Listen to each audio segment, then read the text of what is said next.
নির কাছেই প্রথমে একটু জানতে চাইবো যে জনাব গোলাম মাওলা রনি, আমরা প্রায় বেশ কিছুদিন ধরে আপনাকে আলাদা করে টক শোতে দেখছি না।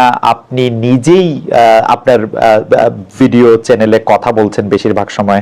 আপনি যেহেতু অনেক জনপ্রিয় একজন, সেহেতু আপনার কাছে এটি ঠিক আসলে প্রশ্ন না, আপনাকে একটু মনে করে দিতে চাই আপনার সম্পর্কে বা আপনাকে নিয়ে কথা বলার সময় আমাদের রিসার্চ টিম দেখলো যে ঠিক 13 বছর আগে এই সময়ে bdnews24.com, মানে 13 বছর 1 সপ্তাহ আগে এই সময় bdnews24.com আপনাকে নিয়ে একটি স্টোরি করেছিল, দৌড় জিতে মন্ত্রিত্ব বাগান আবুল হোসেন। আপনি একটি টক শোতে বলেছিলেন যে শেখ হাসিনা কিভাবে করে মন্ত্রী নিয়োগ দিতেন, ওরকম একটি কথা বলতে গিয়ে ওই সময়ের কথা কি আপনার মনে পড়ে যে এখন আপনি ওই সময় বলেন না এরকম কোনো কিছু আমাদের বলতে চান কিনা, একটু জাস্ট দর্শকদের ওয়ার্ম আপ করার জন্য? কিন্তু আমাদের মূল প্রশ্ন হচ্ছে, আওয়ামী লীগের দৌড় এখন কি পলায়নের দিকে নাকি আবার দেশে আসার দিকে? কেউ কেউ এটা বলছেন যে আপনি হঠাৎ করে বা কোনো একটা উদ্দেশ্য সামনে নিয়ে আওয়ামী লীগের পক্ষে ব্যাট ধরছেন বেশি। আপনি যদি আপনার কাছে আমাদের অনেক প্রশ্ন রয়েছে, অনেক প্রশ্ন মঞ্জু ভাইয়ের কাছেও রয়েছে, আপনি যদি একটু আমি খুব সংক্ষেপে বলি এক একটা করে। প্রথমত, আমার শরীরটা ভালো যাচ্ছে, এর কারণ হলো আমি আসলে 2001 সন থেকেই স্রোতের বিরুদ্ধে চলছি। 2001 থেকে 6 পর্যন্ত যেহেতু আমি আওয়ামী লীগ করতাম, ওই সময় ব্যবসা বাণিজ্য আমার এখনের চেয়ে অনেক ভালো ছিল। ফলে বিএনপির যাকে বলা হয় জুলুম বলেন, অত্যাচার বলেন, থ্রেড বলেন, হয়রানি বলেন, ওটা আমাকে পোহাতে হয়েছে। আমি যেহেতু 2001 সন থেকে ইলেকশন করার জন্য চেষ্টা করছিলাম। 2 নম্বর হলো যে পরবর্তী যখন 111 হলো তখন আমি আরেকটা ধরা খেলাম। 111 সময়ও যারা মঈনুদ্দিন ফখরুদ্দিন তাদের যন্ত্রণায় ছিলাম। তারপর যখন আওয়ামী লীগ এলো, এর মধ্যে আমার জন্য কি একটা হয়ে গেল। হওয়ার পরে আমার কাছে মনে হলো আমি ধর্মপুত্র যুধিষ্ঠির হয়ে যাব, দেশের পক্ষে কথা বলবো, জাতির পক্ষে কথা বলবো, এরকম একটা ভাবসাব নিজের মধ্যে চলে আসলো। এটার আমি এখনো কারণ খুঁজে পাই না। বিকজ পার্টি করতে হলে পার্টির পক্ষে থাকতে হবে, দলীয় প্রধানকে তেল মারতে হবে, তারপরে শেষে সব কথা বলা যাবে না, এটা হলো একটা স্বাভাবিক বিষয়। কিন্তু আমার মধ্যে কি এমন রোগ তখন হয়ে গেল 2009 থেকে 14 পর্যন্ত, আমি এটা বলতে পারবো না। এটা আমার কাছে মনে হচ্ছে একটা জটিল চরিত্র। এরপরে 2014 সনে আমি আওয়ামী লীগের মনোনয়নই কিনলাম না, এবং কিনলাম না তখন আমার কাছে অতি মানব, আমার কাছে মনে হলো যে আওয়ামী লীগের যে একটা বিনা ভোটে নির্বাচন করতে যাচ্ছে, বিনা প্রতিদ্বন্দ্বিতা, আলটিমেটলি টুডে আওয়ামী লীগকে পালাতে হবে। তো কাজেই আমি আসলে পালাতে ঠালাতে পারবো না, এই দলের এমপি হলে বা এই দলের সঙ্গে থাকলে বা কোনো কিছু হলে। কারণ প্রথমত আমি এমপি নমিনেশন কিনলাম না, এবং ধীরে ধীরে ধীরে ধীরে আমি একটু আলাদা হয়ে এই টক শো থেকে কথাবার্তা বলার চেষ্টা করলাম। এরপরে 2018 সনে এসে একই অবস্থা, মানে পাবলিকের কথা, তারপরে পরিবেশ পরিস্থিতির কারণে আবার সেই ইলেকশনে গেলাম, আওয়ামী লীগ মনোনয়ন দিল না, তারপরে শেষে বিএনপি মনোনয়ন দিল। এখানে যে জিনিসটা হলো, আমি এখন যেটা বুঝি, আওয়ামী লীগের মতো দল বা বিএনপির মতো দল, তাদেরকে যদি কেউ রিফিউজ করে তাহলে তারা খুব প্রেস্টিজে, এটা খুব অপমান। মানে আমি 2014 সালে মনোনয়ন পেপার কিনিনি, এটা আওয়ামী লীগ আসলে খুব সহজভাবে মেনে নেয়নি। আবার বিএনপি 2018 সালে আমাকে মনোনয়ন দিয়েছে, আমাকে খুব উপকার করেছে, নট লাইক দ্যাট। শেখ হাসিনাকে অপমান করা বা তার দল থেকে একজনকে হারিয়ে আনা, এটা আমার জায়গায় যদি একটা তেলা পোকাও হতো তাহলে হয়তো সেই সুযোগটা 2018 সনে বিএনপি নিত, এবং সেটাই তারা নিয়েছে, they try to use me. তো সেভাবে যাক, বিএনপির সঙ্গে এখন পর্যন্ত ওইভাবেই আমি শুধু ইলেকশন করেছি, সেভাবে আছি। কিন্তু আমার যে কথাবার্তা গুলো আছে, যেটা 2009 থেকে আজ অবধি আমি যে ভাষায় কথা বলছি সেই ভাষায় কথা বলে যাচ্ছি। এবং এই কথার মধ্যে আমার কখনই, যেটা আপনি জিজ্ঞাসা করলেন, যে আমার কখনই এমন ঘটনা হয়নি পরিবেশ পরিস্থিতির কারণে আমি ভয় পেয়েছি, কথা বলিনি, যে কথাটা এই পরিবেশে আমার জন্য বলা প্রয়োজন। This is one. Second thing হলো, এই 5 তারিখের পরে আমি প্রথম যে 72 ঘন্টা দেখলাম, এখন হয় কি, দীর্ঘ সময় যেহেতু রাজনীতির সঙ্গে আছি, তারপরে রাজনীতির বাইরে আবার একটু লেখালেখি করি, আবার এই যে আপনাদের সঙ্গে টকশো করার কারণে সমাজের বিভিন্ন শ্রেণী পেশার মানুষের সঙ্গে যে দেখা সাক্ষাৎ মেলামেশা হয়, এই কারণে হয় কি, রাজনীতির যেটা অঙ্ক আছে, রাজনীতির যেটা জ্যামিতি আছে, তারপরে রাজনীতির একটা ফিজিক্স আছে, কেমিস্ট্রি আছে, এই জিনিসগুলো কিছুটা হলে আমার মধ্যে সেটা এসে যায়। তা আমার কাছে যেটা মনে হলো যে এই মুহূর্তে যেটি হচ্ছে, সরকার প্রথম দিন থেকেই ভুল করছে।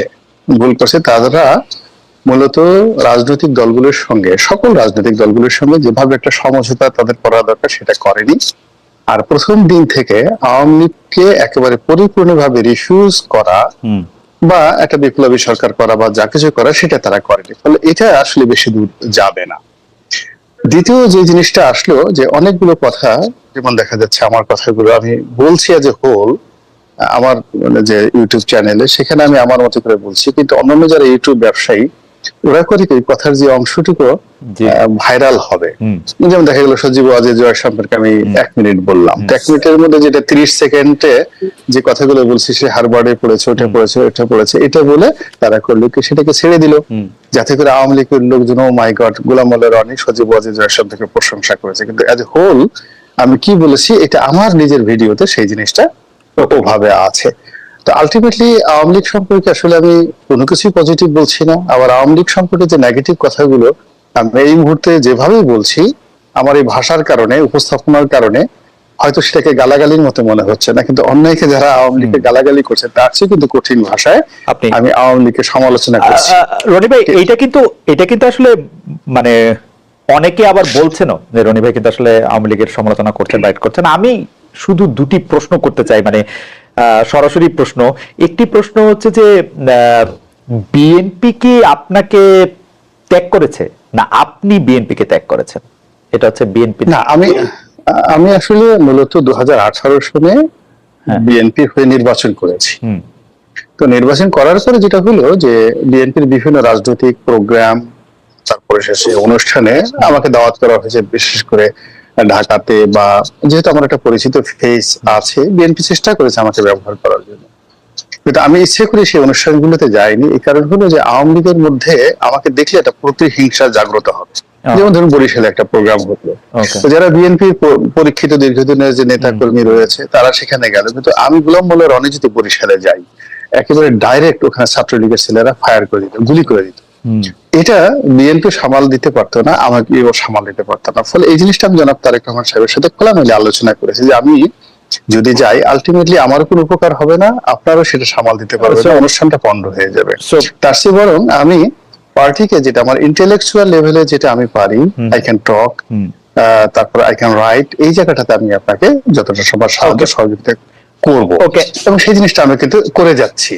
এখন আমি আমার মতো করে যাচ্ছি, এটাকে বিএনপি কিভাবে ওন করছে, কিভাবে এনজয় করছে, কিভাবে রিগ্রেট করছে, আসলে আমি এটা জানি না খালিদ ভাই। এর কারণ হলো আমার জীবনের সেই প্রথম থেকে একেবারে আমি আই স্টার্ট মাই ক্যারিয়ার 1986, আমি শুধুমাত্র কাজ করে গেছি, আর কাজের ফলাফলগুলো আমার পিছনে পিছনে ছুটেছে, আমি কোনো ফলাফল টার্গেট করে কখনো কাজ করিনি। তার মানে হচ্ছে যে আমরাই অবশ্য আবার বিএনপি নিয়ে প্রসঙ্গটা আবার একটু তুলবো আপনার স্থানীয় কনস্টিটিউয়েন্সিতে, এবং আপনি আসলে বলছিলেন যে ছাত্রলীগের বা যুবলীগের প্রতিক্রিয়াটা আরো অনেক বেশি মারাত্মক হওয়ার কথা, যে আপনাকে যদি ধানের শীষ বা বিএনপির সাথে কোনো কিছু একটা দেখে সেটা আন্ডারস্ট্যান্ডেবল। আওয়ামী লীগ সম্পর্কে আপনি একটা কথা বললেন যে এই ছাত্র জনতার বা লড়াইয়ের ফলে যে সরকারটা আসছে সেই সরকারটা আসলে আওয়ামী লীগ সরকারকে প্রথম থেকে ডাকে নাই। কিন্তু আমাদের প্রশ্ন হচ্ছে, ধরেন রনি ভাই আপনি সেই সরকারে আছেন, আপনি আওয়ামী লীগকে ডাকতে চান, আপনি কাকে ডাকতেন? আসলে আওয়ামী লীগের কে আছে বাংলাদেশে? আমি প্রথমত এই কথাটা আমি কোথাও বলিনি যে এই সরকার আওয়ামী লীগকে না, একটু আগে যে মানে এই অনুষ্ঠানে তাহলে আমি শুনতে ভুল করেছি, এই অনুষ্ঠানে যে আপনি আওয়ামী লীগের কথাটা বললেন সেটা কি বলেছিলেন? যে আওয়ামী লীগকে প্রথম থেকেই একটু বাইরে রাখার চেষ্টা করেছে সরকার বা ভেতরে নেয় নাই? না না না না, আমি আওয়ামী লীগ, আমি বলছি রাজনৈতিক দল। আওয়ামী লীগের কথা বলেছেন রনি ভাই? আওয়ামী লীগের কথা একটু করে বলেছেন, আওয়ামী লীগের কথা একটু আমি জি সেটা একটু বুঝতে চাচ্ছি। আমি প্রথম থেকে যেটা বলেছি যে যদি এই সরকার একেবারে প্রথম থেকে সমস্ত রাজনৈতিক দলগুলোকে, ছোট বড় সবাই, তাদেরকে একই প্ল্যাটফর্মে এনে একটা জাতীয় সরকার টাইপের কিছু একটা করতে পারতো, বা তাদের কনসাস নিয়ে একটা সুন্দরভাবে একটা সরকার পরিচালনা করতে, এবং সম্মিলিত রাজনৈতিক সিদ্ধান্তে যদি আওয়ামী লীগ, ছাত্রলীগ, যুবলীগ সবগুলোকে নিষিদ্ধ করতো, তাহলে কিন্তু আজকে সমস্যাটা হতো না। কিন্তু আজকে যখনই আওয়ামী লীগ বা ছাত্রলীগকে নিষিদ্ধ করা হচ্ছে, ওই পলিটিক্যাল যে তাদেরকে প্রিভিলেজ দেওয়া হয়নি, এই জন্য অনেক দল দেখা গেল শুধুমাত্র এই কারণে এখন কেউ ছাত্রলীগের পক্ষে, নিষিদ্ধের পক্ষে কথা বলছে না। তো এই জিনিসটা আমি বলার চেষ্টা করছি Okay. যে তাহলে বিপ্লবের আমি প্রথম 7 ডেজ এর মধ্যে যেটা সম্ভব ছিল, ইভেন আমি তাহলে এটা যেদিন ভুল শেখ হাসিনা পালিয়ে চলে গেলেন, ঠিক 24 ঘন্টার মধ্যে তারা যদি থ্রেড দিতেন, হুম তাহলে জনাব চুপ্পু সাহেবও কিন্তু চলে যেতেন, একেবারে চলে যেতেন, 1 মিনিটও দেরি করতেন না তিনি। Okay. কিন্তু সকালের ওয়াজ যেমন বিকেলে হয় না, শীতকালের ওয়াজ যেমন গরমকালে হয় না, এখন পুরো পরিস্থিতিটা এমন একটা জটিল অবস্থা ধারণ করেছে যেখানে আসলে কোনো ওষুধই কাজ করবে না, আচ্ছা। কোনো পলিটিক্যাল অ্যাডভাইস কাজ করবে না। আমার মনে হয় যে আমি একটু মঞ্জুবের কাছে যাব। আপনি জাতীয় সরকারের কথা বলছিলেন, আপনি আওয়ামী লীগকে বলছিলেন যে প্রথম 7 দিনের মধ্যে আওয়ামী লীগের রাজনীতি নিষিদ্ধ করা দরকার ছিল, সেটি হচ্ছে যে আপনার মানে ভালো হইতো, এখন এটি অনেকটা ইয়ে হয়ে গেছে। আমি একটু বিএনপি সম্পর্কে একটু জানতে চাইবো যে জাতীয় সরকারের আহ্বান যদি বিএনপির কাছে দেওয়া হতো তাহলে কি এটা বিএনপি নিত, বা বিএনপির জন্য কি এটা লজিক্যাল জাতীয় সরকারে জয়েন করা বা যাওয়া? বিএনপির জন্য ভালো হতো।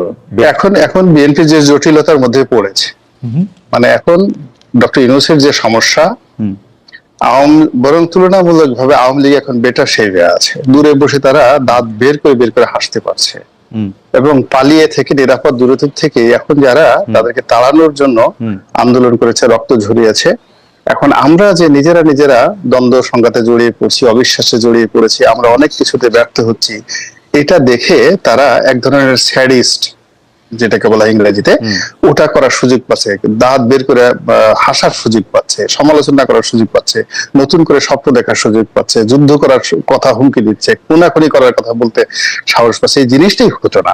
তো যার জন্য এখন হয় কি যে দীর্ঘদিন 15টা বছর তো এরা এখন এই যে মঞ্জু ভাই আছেন, বা আমরা যারা বিএনপির যারা লোকজন আছে, আমাদের সবার মধ্যে কিন্তু একটা আতঙ্ক ছিল, এই কখন অ্যারেস্ট করবে, কখন বাসায় এসে ধরে নিয়ে যাবে, গুম করে নিয়ে যাবে।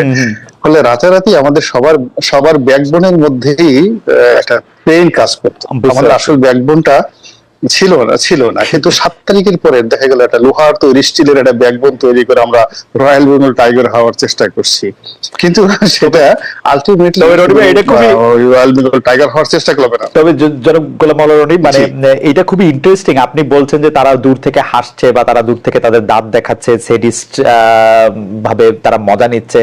আমরা আসবো আপনার কাছে। অনেকে বলছেন যে আপনার বক্তব্যে তারা সাহস পাচ্ছে, আপনার বক্তব্যে মনে হচ্ছে যে আওয়ামী লীগ একটা বিশাল বড় একটা দল, অথচ সেই পতিত রাজনৈতিক দলটি যার প্রধানকে পালাতে হয়েছে দেশ ছেড়ে, আমার বিবেচনায় তাদের রাজনৈতিক এবং আদর্শিক ভিত্তি দুর্বল, এটা অনেকেই বলছেন। কিন্তু আপনার কথা শুনলে আবার অনেকে মনে করছে যে এটা তারা অনেক সবল, এটা অনেকে বলছেন। আমি আপনার কাছে আবার আসবো এ ব্যাপারে মন্তব্য নিতে। আমি একটু মঞ্জু ভাইয়ের কাছে আসি। জনাব মুজিবুর রহমান মঞ্জু, আমরা দেখেছিলাম যে যখন এবি পার্টি প্রতিষ্ঠিত হয় তখন এটাকে বলা হয়েছিল জামায়াতের সংস্কার পথিকদের দল। কেউ বলেছিল যে এটা জামায়াতের বি টিম, কারণ জামায়াত যদি নিষিদ্ধ থাকে তাহলে এবি পার্টির মাধ্যমে জামায়াতের মতো করে কাজ করবে। আবার আপনারা একটা লম্বা সময় জামায়াতের বিরোধিতা করেছেন, সেটা লোক দেখানো কিনা সেটা আমি জানি না। অনেকে এটা বলেছেন যে আপনারা আসলে আওয়ামী লীগের সময় তৈরি আওয়ামী লীগের সি বা ডি পার্টি। আমরা একটু শুনতে চাই যে এবি পার্টি আসলে কি, যারা মুজিবুর রহমান মঞ্জু। যারা এগুলো বলেছেন তারা এখন কি বলছেন? এখন কি বলছেন সেটা আমরা জানতে চাইবো। দর্শকদের যদি কোনো মন্তব্য থাকে তাহলে এটা আমরা জানাবো। আমাদের মনে হয় যে এবি পার্টি আসলে কি, এই প্রশ্নটা রয়ে যাচ্ছে। আপনারা আসলে যেহেতু আওয়ামী লীগের সময়ে তৈরি, আওয়ামী লীগের হয়ে কথা বলে, বিশেষ করে জামায়াত ইসলামের রাজনীতিকে যখন নিষিদ্ধ করা হয়েছে, তারা যখন অত্যাচারিত হয়েছে, তাদেরকে যখন বাদ দেওয়া হয়েছে, তখন আপনারা, রনিবার ভাষায় বলি, আপনারা দূর থেকে তাকিয়ে একটু হেসেছেন। তো সেইটার জন্য লোকজন আপনাদের কেমন ভাবে নেয়, এইটা আমরা একটু জানতে চাই আপনার কাছে যে মানে। আচ্ছা, প্রথম কথা হচ্ছে যে এই প্রশ্নগুলো যখন এসেছে তখন আমরা এই প্রশ্নগুলোর ব্যাপারে তখনই জবাবগুলো দিয়েছি, কিন্তু আসল সমস্যা হচ্ছে কি আমাদের জবাবে তো মানুষ সন্তুষ্ট হবে না, মানুষ কাজ দিয়ে দেখতে চায়। যেমন ধরেন আমরা যখন, এটা আপনিও জানেন, আপনার সাথে আমার আগে একটা শো হয়েছিল, সেখানে আমি বলেছিলাম আমাদেরকে প্রথমে দুই দিকের কথা শুনতে হয়েছে। কেউ মনে করেছে আমরা সরকারের পক্ষ থেকে সৃষ্ট একটা দল জামাতকে ভাঙার জন্য, আবার কেউ বলেছে যে আমরা জামাতেরই বিটি, জামাতের ক্রাইসিস হয়েছে বলে তৈরি হয়েছি, জামাতের সুদিন আসলে আবার ফিরে যাবে। এখন প্রথম কথা হচ্ছে যে সরকারের বি টিম কিনা আমরা, বা সরকারের সৃষ্ট কিনা আমরা, সেটা কিন্তু আমরা তখনই চ্যালেঞ্জ দিয়েছিলাম।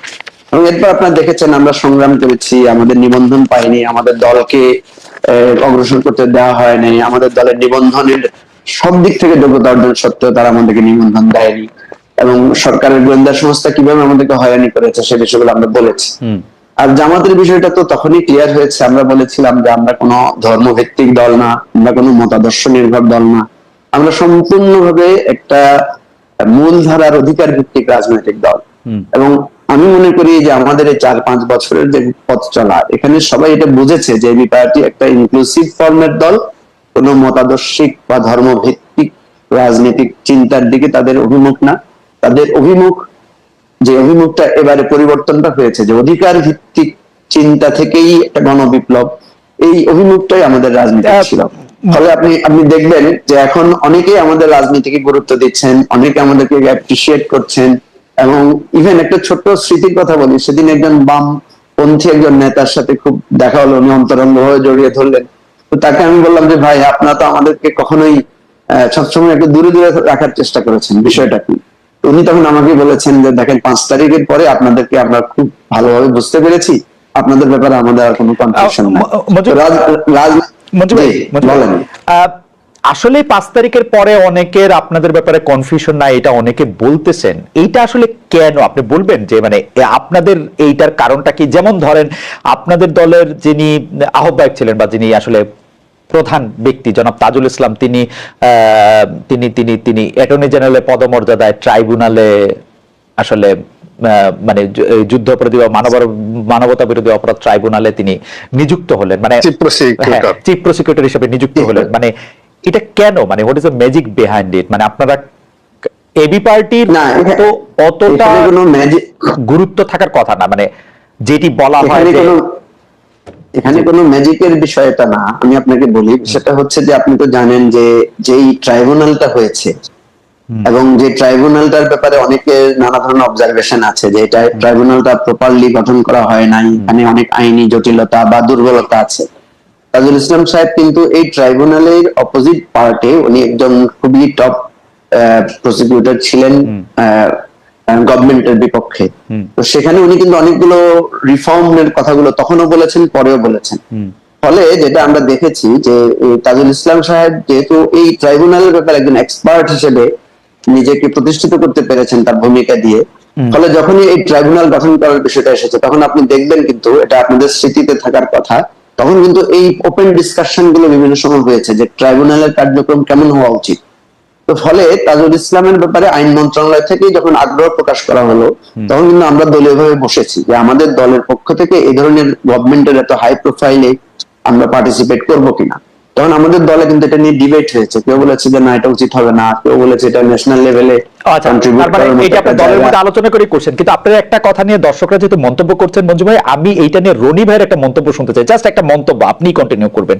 রনি ভাই, আপনার কাছে কি মনে হয় যে জামায়াতে ইসলামী থেকে বেরিয়ে ধর্ম ছাড়া একটি বা ধর্মকে প্রাধান্য না দিয়ে একটি রাজনৈতিক দল করার যে পার্টি, সেটি কি বাংলাদেশের লোকেরা মেনে নিবে, মেনে নিচ্ছে বা পছন্দ করছে, বা এটা কি তাদের জন্য একটা স্মার্ট মুভ ছিল? আপনি যদি 1-2 লাইন একটু বলতেন যারা এই দলটি করছেন।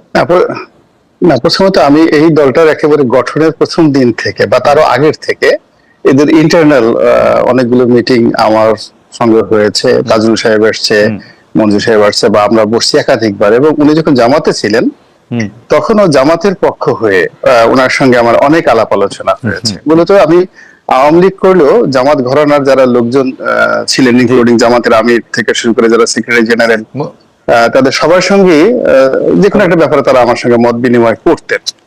তো মূলত মঞ্জুর সাহেবরা যে এবি পার্টি করেছেন, এটার মধ্যে কোনো ভণ্ডামি ছিল না, আমি নিজে এটা সাক্ষী। তারা আসলে জামাতের যে চিন্তা চেতনা ধ্যান ধারণার বাইরে গিয়ে নতুন একটা ধ্যান ধারণা করার চেষ্টা করেছেন। ওকে, ছিল না রনি ভাই, আমরা আবার আসবো আপনার কাছে। মঞ্জু ভাই পরে বলবেন যে তাকে কথা বলতে কম দেওয়া হয়েছে। আপনার কাছে কি মনে হয়, ছিল নাটা কি অতীত হিসেবে আপনি ছিল না বলছেন, যে মানে এটা কি এখন ভণ্ডামি আছে, এটা মিন করছেন নাকি? না, প্রথমত যে পরবর্তীতে যখন দেখা গেল যে আসলে 1 বছর 2 বছর তাদের সঙ্গে আমার যোগাযোগ ছিল, এবি পার্টির সঙ্গে অনুষ্ঠানে দাওয়াত করেছে, গেছে, কিন্তু আমি আসলে আমার ব্যস্ততার কারণে মূলত তাদের কোনো অনুষ্ঠানও যেতে পারেনি, তারা অ্যাজ এ গেস্ট হিসেবে অন্য সবাইকে দাওয়াত করেছে, আমাকে দাওয়াত করেছে, বিএনপি লোককে দাওয়াত করেছে, কিন্তু আমি যাইনি। ওকে, তাহলে ইন্টারনালি তাদের যে ভিতরে আসলে কি ধরনের রসায়ন ঘটছে, তারা কি সরকারের ডিজিএফআই টাকা দিয়ে পার্টি করেছে, না এসালামের টাকা দিয়ে পার্টি করেছে, আমরা এটাই না জামাতের টাকা দিয়ে করেছে, না মঞ্জু ভাইরা নিজেদের মানে শেষ সম্বল, তাদের একটা সব মিলে একটা বোধহয় ব্যবসা বাণিজ্য ছিল, তো সেখানে সম্বল দিয়ে তারা পার্টি করেছেন কিনা এটা উনরা ভালো বলতে জি। আমরা একটু মঞ্জু ভাই আমরা মঞ্জু ভাইয়ের কাছে একটু শুনতে চাইবো যে মঞ্জু ভাই আমাদের কাছে মানে বলে না কোনো একটা গুজবই আপনি বলি এখন পর্যন্ত, যেহেতু এটা আপনি ভালো বলতে পারবেন, যে জামায়াতের সাথে যেহেতু বিএনপির সম্পর্ক খারাপ, সেহেতু বিএনপি এইবার আপনাদেরকে ব্যাক করতেছে যে জামায়াতের এন্টিডোট হিসেবে। এই ব্যাপারটা কি ঠিক? আপনারা কি বিএনপি ব্যাকড পার্টি এখন? আওয়ামী লীগ আপনাদের তৈরি করলো, এখন বিএনপি ব্যাক, এরকম কিনা ঘটনাটা? দেখেন, যে যাই বলুক, আমাদের নিয়ে আলোচনা হচ্ছে, এটা আমরা খুশি। কেউ বলছে আওয়ামী লীগ ব্যাক, কেউ বলছে বিএনপি ব্যাক, মানে আমরা গুরুত্ব পাচ্ছি, এটা হচ্ছে আমার কাছে সন্তুষ্টির ব্যাপার। তো প্রথম কথা হচ্ছে যে দেখেন, বিএনপি কিন্তু আমাদের কোনো প্রোগ্রামে আসতো না, এবং আপনি যদি দেখেন, আপনি খেয়াল করবেন যে এই বিগত সরকারের সময়ে একটা গুরুত্বপূর্ণ সময় পর্যন্ত বিএনপি আমাদের কোনো অনুষ্ঠানে দাওয়াত দিলে পর্যন্ত আসে নাই। ইভেন আমাদের বর্ষপূর্তির অনুষ্ঠানে বিএনপি উইশ করতে আসে নাই। ইভেন আমি আপনাকে বলি, এই গোলাম মাওলা রনি ভাই আমাদের কোনো প্রোগ্রামে আসেন নাই, এই কারণে যে উনি বিএনপি দলের একজন, মানে যেহেতু ইলেকশন করেছেন, সেই কারণে না, সেই কারণে না মঞ্জু ভাই আসেন নাই, কারণ আপনি কিংস পার্টি আওয়ামী লীগ আপনাদেরকে তৈরি করেছিল, সেইখান থেকে আসেন নাই। না, আমি আপনাকে বলি, প্রথম কথা হচ্ছে যে বিএনপি আসে নাই যে জামাতের সাথে তাদের যে এলাই আছে সেই সম্পর্কটা নষ্ট হবে, এই কারণে আসেন নাই। দ্বিতীয় হচ্ছে বিএনপি কখনো আমাদেরকে মানে গভর্নমেন্টের এলাই হিসেবে এটা চিন্তা করেন, আমাদেরকে খুব ভালোভাবে ওনারা বলেছেন যে দেখেন, আপনাদের মুভটাকে আমরা পছন্দ করি, আপনারা ভালো করেছেন, কিন্তু জামাতের সাথে যেহেতু আমাদের একটা রিলেশনশিপ আছে, সো আমরা সেটাকে নষ্ট করতে চাই না, এটা ওনারা আমাদেরকে বুঝিয়ে বলেছেন। আমরা ওইটাকে খুব মাইন্ড করি না। আমরা মনে করি যে আমরা যে নতুন রাজনীতির কথা বলছি, আমরা গতানুগতিক রাজনীতির সাথে কেন অযথা বাগড়া দিব, যা তাদের সাথে বিএনপি জামাতের একটা বোঝাপড়া আছে, সেটা থাকুক। সো আমরা কিন্তু কারো, আপনি দেখেছেন যে বিএনপির ভাব এবি পার্টির উপর, সেটা কি চেঞ্জ হয়েছে? এখন কি বিএনপি আপনাদের সাথে যোগাযোগ রাখতেছে? বিএনপির সাথে আমাদের আগেও যোগাযোগ ছিল, এখনো যোগাযোগ আছে। আসতো না জামায়াতকে সন্তুষ্ট করার জন্য, তো আসতো না, এখন কি জামায়াতকে বিএনপির সাথে জামাতের সাথে যেহেতু তাদের একটা সম্ভাবনা ছিল এবং আভ্যন্তরীণ যোগাযোগ ছিল, সম্পর্ক নষ্টের বিষয়টা তারা আমাদেরকে যেটা জানিয়েছে, বিএনপির নেতারাই আমাদেরকে আনুষ্ঠানিক ভাবে জানিয়েছে যে জামাতের পক্ষ থেকে তাদেরকে অনুরোধ করা হয়েছে। আমাকে মাহমুদুর রহমান মান্না ভাই বলেছেন যে জামাতের নেতারা তাদেরকে গিয়ে অনুরোধ করেছে যে আমাদের অনুষ্ঠানে যাতে তারা না আসেন। সেজন্য বলছি, এগুলো নিয়ে আমাদের কিন্তু মান অভিমান ছিল না, কারণ আমরা এটা বাংলাদেশের রাজনীতির একটা গতানুগতিক পথ জানি। আমি এইটাই জানতে চাইতেছি মঞ্জু ভাই, এই 5 আগস্টের পরে কি সিনারিও চেঞ্জ হয়েছে? বিএনপি নিজের থেকে এখন আপনাদের সাথে আসাটা লাইক করতেছে? আপনারা বিএনপিকে এখন আমরা যখন কোনো অনুষ্ঠানের দাওয়াত দিই, তারা আসছেন, তারা বিভিন্ন বিষয়ে আমাদের সাথে মতামত বিনিময় করছেন, কিন্তু একটা জিনিস স্পষ্ট যে আমরা বলেছি আমরা কোনো জোটে যাব না, আমরা বিএনপির সাথে জোটে নাই। আগেও বিএনপির সাথে যে একটা জোটের বিষয়, আওয়ামী লীগ তো আগে এক ফর্মুলা আবিষ্কার করছে মঞ্জু ভাই, জোটে যাইতে হয় না, ওই ভাগাভাগি টেবিলের নিচে এমনিও হইতে পারে, এরকম কোনো কিছু কি? আওয়ামী লীগের ফর্মুলা খারাপ না, কিন্তু জোটে যাইতে আমার কথা হচ্ছে, শুনেন খালেদ ভাই, আন্ডার টেবল পলিটিক্স বাংলাদেশে হয়, বহু আপনার ফোন আলাপ রেকর্ড ফাঁস হয়। আমরা তো চ্যালেঞ্জ করছি, আমরা তো চ্যালেঞ্জ করেছি বারবার যে এবি পার্টি কোন আন্ডার টেবিল কিছু করছে কিনা। এই যে রনি ভাই যে বললেন না যে অমুকের টাকা তমুক কোম্পানির টাকা দিয়ে হচ্ছে কিনা, হ্যাঁ আপনার চ্যালেঞ্জ দিলাম, তো আপনারা আমাদেরকে কোনো না কোনো ক্লুতে প্রুফ করেন যে আমরা কোনো এজেন্সির টাকা নিয়েছি কিনা, এটা তো আমরা খোলামেলা ভাবে চ্যালেঞ্জ দিয়েছি। আমি মনে করি যে আপনি, আপনার কথাই যথেষ্ট। আমরা চ্যালেঞ্জের ব্যাপারটা নিশ্চয়ই সময় এটা দেখবে। আমরা দর্শকের কাছে জানতে চাইছিলাম যে বিচারের আগে আওয়ামী লীগের জাতীয় নির্বাচনে অংশগ্রহণ অনিশ্চিত, এরকম একটি কথা বলেছিলেন সরকারের আইন উপদেষ্টা। এই বক্তব্যকে সমর্থন করেন কিনা? 68,000 দর্শক ভোট দিয়েছেন, শতকরা 66% মনে করেন যে তিনি ঠিক বলেছেন, অর্থাৎ সমর্থন করছেন, শতকরা 33% মনে করছেন যে তিনি ঠিক করছেন না। রনি ভাই, আপনাকে একটু একটা, আমি জানি না আপনাকে একটু অপ্রিয় প্রশ্ন আপনার হতে পারে কিনা, সেটা হচ্ছে যে জাতীয় সংসদ নির্বাচন কবে হবে আমরা জানি না, কিন্তু ইতিমধ্যে বিএনপি জোট ঘোষিত প্রথম প্রার্থী হিসাবে একরকম মনোনয়ন পেলেন ডাকসুর সাবেক ভিপি জনাব নুরুল হক নূর। 2018 সালের নির্বাচনে আপনি ধানের শীষে প্রার্থী ছিলেন, এটা একটা বার্তা ছিল। এর মাধ্যমে কি বিএনপি আপনাকে কোনো বার্তা দিল যে নূরকে সাহায্য করার জন্য ছাত্রদল যুবদলকে বলা হয়েছে? জি রনি ভাই। না, আমার আসলে স্থানীয় যে বিএনপি, জেলা বিএনপি বা উপজেলা বিএনপির সঙ্গে আমার আসলে কোনো যোগাযোগ নেই। 2018 সালে ওই যে নির্বাচন করে আমি আসছি, এরপর আমার কোনো যোগাযোগ নেই। ওখানে বিএনপির আরেকজন প্রার্থী, মানে ওখানে মূলত আমার মামা শ্বশুর গত 4-5 বার সেই ইলেকশন করেছে বিএনপির পক্ষ থেকে, তার পরিবর্তে আমাকে দেওয়া হয়েছিল। তো আমার মামা শ্বশুরের পরিবর্তে আমাকে দেওয়া হয়েছিল, কিন্তু আমার যে ইমিডিয়েট রানিং মেট আছেন তো ওখানে যেটা আছে সেটা হলো সেকেন্ড হাসান মামুন সাহেব নামক একজন ভদ্রলোক আছেন। মূলত তিনিও ওই বিগত নির্বাচনে আমাদের 3 জনকে মনোনয়ন দেওয়া হয়েছিল, আমাকে, হাসান মামুনকে আর শাহজাহান খান সাহেবকে। পরবর্তীতে বাকি দুটো উইথড্র করে আমারটা কনফার্ম করা হয়। এরপর আমি আর আসলে এলাকাতে যাইনি। এগুলো 1। 2 নম্বর হলো আমার সঙ্গে 2019 সনে একেবারে জানুয়ারি ফেব্রুয়ারি মাসে জনাব তারেক রহমান সাহেবের সঙ্গে খোলামেলা দীর্ঘক্ষণ আলাপ আলোচনা হয়। তো উনি খুব অবাক হয়ে যে আমাকে জিজ্ঞাসা করলেন যে আপনি কেন আওয়ামী লীগ ছেড়ে বিএনপিতে আসলেন? এই কারণ হলো আওয়ামী লীগে তো আপনাকে সবাই ভালোবাসতো, আমরা যতটুকু জানি শেখ হাসিনা শেখ রেহানা খুব ভালোবাসতো।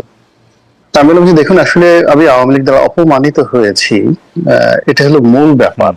সেই আমি আসলে কোথাও অপমানিত হয়ে কোন একটা দল করা বা সেই দল দাস হওয়া, এটা আমার আসলে প্রয়োজন নেই, বা আমার এই ধরনের মানসিকতাটা নেই। I talk with him in 2019 একেবারে নির্বাচনের পরপরই। তো এইগুলো 1। 2 নম্বর হলো যে আমি বললাম যে এইবার আপনার এখানে আসছি, কেন আসছেন নিজেও জানি না, আপনি ডেকেছেন এই জন্য আসছি, অথবা আওয়ামী লীগ মনোনয়ন দেয়নি এই জন্য আসছি, হোয়াটএভার মেবি। এবং আমার আসলে বিএনপির কারোর সঙ্গে কোনো যোগাযোগ ছিল না। ওই সালেহ সাহেব নামক একজন সাংবাদিক আছেন, ইত্তেফাকের ল রিপোর্টার, উনি টেলিফোন করলেন, বললেন, তারপরে শেষে বললাম আচ্ছা ঠিক আছে, অসুবিধা নেই। 2-3 দিন ভাবলাম, এরপর বললাম ঠিক আছে, লেটস ট্রাই, অপরচুনিটি একবারই আসে, দেখি কি হয়। তো যা হোক, এরপরে গেলাম। তখন আমি তারেক রহমান সাহেবকে বলছিলাম যে it may be my last election. হ্যাঁ, আমি আমাকে নির্বাচনে নমিনেশন দিয়েছেন, এই পর্যন্তই আমি কৃতজ্ঞ এবং আপনার প্রতি সারা জীবন কৃতজ্ঞ থাকবো, কিন্তু এর বিনিময়ে আমি বিএনপি কোনো পদ চাই না, পদবি চাই না, এমনকি আগামীতে যে মনোনয়ন চাইবো আই এম নট শিওর। এটা কিন্তু আমি তাকে 2019 সনে জানিয়ে দিয়েছি। এখন সেই প্রেক্ষাপটটা আমি জানি, তারেক রহমান সাহেব জানেন, দলের হাইকমান্ড জানেন। এখন নুরুল সাহেব আছেন বা উপজেলা নির্বাচন আছে, এটা এখন আমি আসলে যেভাবে নিজেকে নিয়ে আমি চিন্তা করি বা আমি নিজেকে নিয়ে যেভাবে ব্যস্ত থাকি, মানে এবং আমার যারা সমালোচনা যারা করছেন, মানে আমাদের এদের চিন্তা চেতনা কর্মের মধ্যে, সফলতার মধ্যে এতটা পার্থক্য, মানে মূল ব্যাপার হলো যে আমিও তাদেরকে বুঝতে পারি, বিকজ ওই বয়সটা ওই সময়টা আমার ছিল। কিন্তু আমার যে লেভেলটা, সেই লেভেলটা যারা গালাগালি করছে, যেখানে তো সবাই নেগেটিভ কথাবার্তা বলছে, তাদের কাছে মনে হচ্ছে বিএনপির দল করাটা একটা বিশাল ব্যাপার, একটা নমিনেশন পাওয়াটা বিশাল ব্যাপার, ইলেকশন করাটা বিশাল ব্যাপার। কিন্তু আমি যে এই জিনিসটি ভোগ করে আসছি আরো বহু আগে, বংশ পরম্পরায়, এটা আমি দেখেছি যে, এবং এখন যে প্রেক্ষাপট আসছে, একজন রাজনীতিবিদ যারা হয়নি, মঞ্জুর ভাই এমপি হননি, তার হয়তো একটা ধারণা থাকতে পারে দেখি কেমন হয়। আমি তো হয়ে দেখেছি, এর মধ্যে নাথিং ইন্টারেস্টিং, এর মধ্যে কোনো ইন্টারেস্টিং নাই। একবার হলো 10 বার 20 বার হলো এই সমাজে সেই 71 থেকে এই পর্যন্ত কোন একজন সংসদ সদস্যকে মানে তার জীবনের বিভোগ দুর্দশা, সেই তুলনায় সফলতা দেখে কেউ মানুষ আসবে। আমার এমনি অন্তত পক্ষে এমপি গিরি করা ছাড়া, তারপরে সে রাজনীতি করা ছাড়া আরো অন্তত 10টা ভালো কাজ আছে, যেটা করে আমি সময় কাটাতে পারি। খুবই সত্য কথা। কিন্তু এর মধ্যে ওই যে কারো জন্য কোন একটা ফল টক, ব্যাপারটা ওরকম না তো? না, ওরকম টক যদি হতো, জাস্ট আপনি আমাকে 2018 সন থেকে এই পর্যন্ত দেখেন, 2018 সন থেকে এই পর্যন্ত দেখেন যে আমি কখনো বিএনপির কোন একটা অনুষ্ঠানে আমাকে কেউ কখনো দেখেছি না। এখানে মঞ্জু সাহেব আছেন, তার কাছে জিজ্ঞাসা করেন, তার সাথে আমার একটা ভালো বন্ধুত্ব আছে, একেবারে পারিবারিক পর্যায়ে, অনেক আগের থেকে। এবং দেখেন, আমি একটা রাজনাকে খোঁটা দিয়ে বলছি, উনি, আমি যখন সংসদ সদস্য তখন ওই উনাদের জামাতের উনি জামাতের একজন নেতার ঘনিষ্ঠ ছিলেন। এদের কাজই ছিল এই বিভিন্ন মানুষকে উপহার দেওয়া এবং ওই কিছু টাকা পয়সা দেওয়া। তো উনি একবার আমাকে টেলিফোন করে কিছু টাকা দিতে চাইলেন, তো আর উপহার দিতে চাইলেন। তো আমি বললাম যে ভাই আপনি এগুলো কেন বলছেন, তো এই টাকা দিয়ে আমি কি করবো? তো বলে আপনি জাকাত দিবেন। তা আমি বললাম যে আমার তো জাকাত দেওয়ার যথেষ্ট অর্থ আছে, আমি রিচ ম্যান। আপনি জিজ্ঞেস করে দেখেন 2010 সনে আমি তাকে এই কথাটা বলেছি। মানে উনি সেমাই পাঠিয়েছেন, টাকা দিতে চেয়েছেন, কোন রাজনীতিবিদ গোলাম মোল্লা রনির মতো তাকে উত্তর দিয়েছে, জিজ্ঞেস করেন আল্লাহর ওয়াস্তে। না No one. না মঞ্জু ভাই, আমি এটা তাকে খুবই বললাম- ইন্টারেস্টিং। আপনারা একজন এমপি সাহেবকে, তাও সিটিং এমপি